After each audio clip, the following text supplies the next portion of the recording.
Hi, it's David from Lim Power here, and welcome to another episode of Invest Power.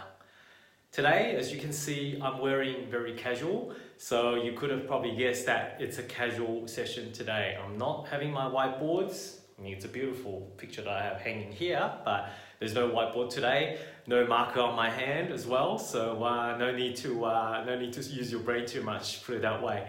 And I like to do things, mix it up a little bit as well. So today I just want to talk a little bit about my property investment journey, starting from property number one, because look, most of you probably would have seen my story in terms of why I transitioned from KPMG, quitting my 9-to-5 day job, into building my mortgage broking business. I mean, a lot of the element of why I'm doing today as a mortgage broking business is related to property.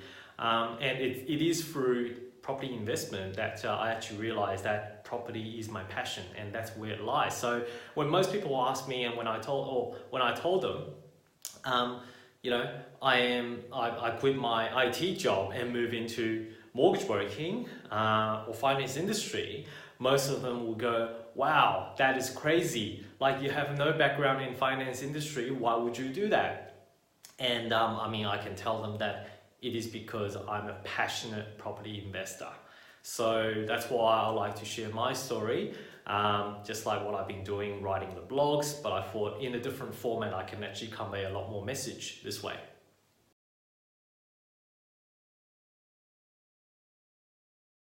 So we're going to trace back a little bit, back to 2009. When, I was graduated, I've got a stable job in my first employer, working as a computer network engineer. At that time, I was living at home. I save a lot because I don't usually go out. I don't drink a lot of alcohol.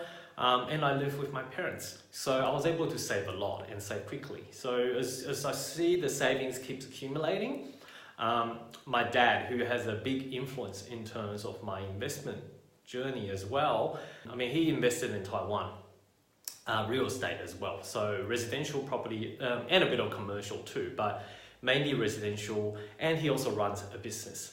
But he made his pot of gold through residential property in Taiwan. And if I ask him today what he would do differently, he would go, I would invest a lot more earlier. So that's what he's always been telling me during my early, when I was about 20 odd somethings. He would say, save up, keep that money and use it, invest in property.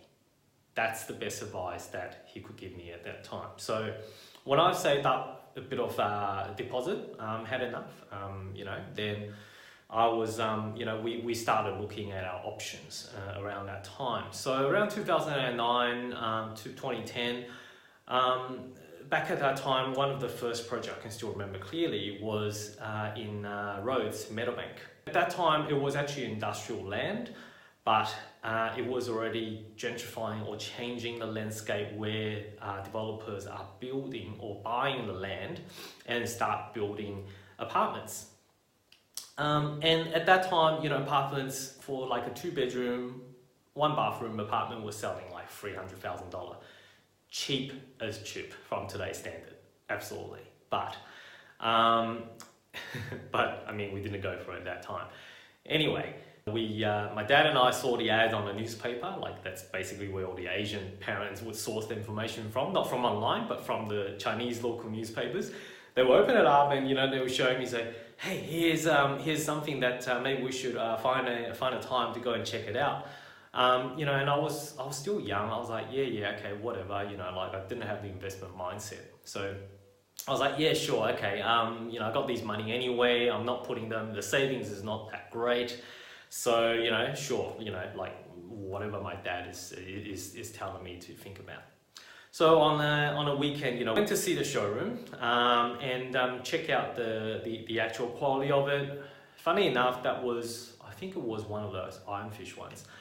So went to check out one of those, but the good stock around that time has already been bought out. So the ones that, because it was in early stages, so some of the early ones does actually have Parramatta Riverview. Those are the ones that really is worthwhile investing in our opinion. So we didn't quite like it. We thought that wasn't something spectacular. So, we didn't go for it in the end. And plus the quality, I mean, we've seen the quality, it's not superb, it's acceptable from today's standard, but it's not superb as well. So I thought, okay, well, look, let's keep looking for opportunities. So that was my first encounter with Off the Plan at that time. Didn't put too much focus, it looked decent enough, have a bit of knock on the wall, yeah, okay, that looks fine, yep, it's brand new, I'm not gonna fault it. Just purely from a very newbie perspective.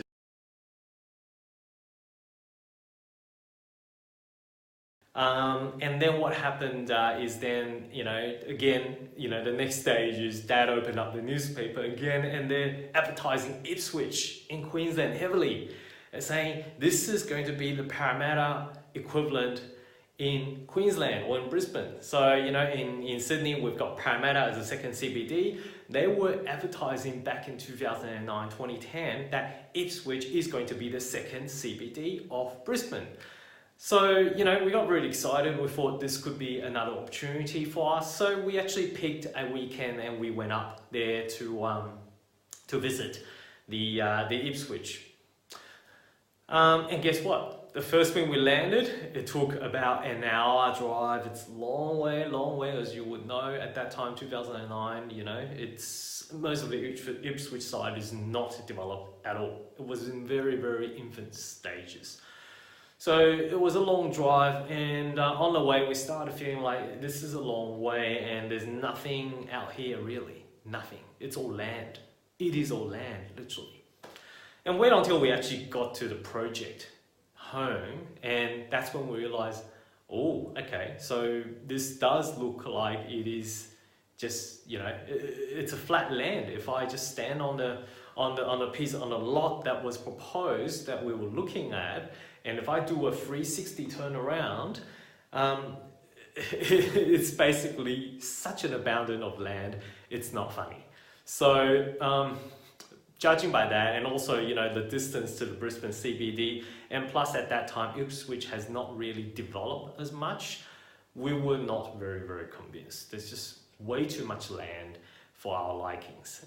And Dad, utilizing his experience again, knows that this is not a good sign because as we know, property is a demand supply game. So when the supply is too much and the demand keeps the same, then what do you think is going to happen to price? The buyer's got a lot of options, so therefore they can take their time to choose. I was very grateful that at that time I got my dad to guide me, at least in my first investment. When we went up to Ipswich, he basically go, I don't think this is the right investment. There's, this place is not developed, nowhere near where Parramatta should have been, or, at that level back in 2009. And, there's just way too much land. So it's not a good investment in terms of property because, you don't know when it's going to grow and how much, there's not enough population whatsoever. There's a lot of reasons when we went there. So after a weekend spending there, given how undeveloped it was, and also how much abundance of land there is, we just decided that this is not the right place.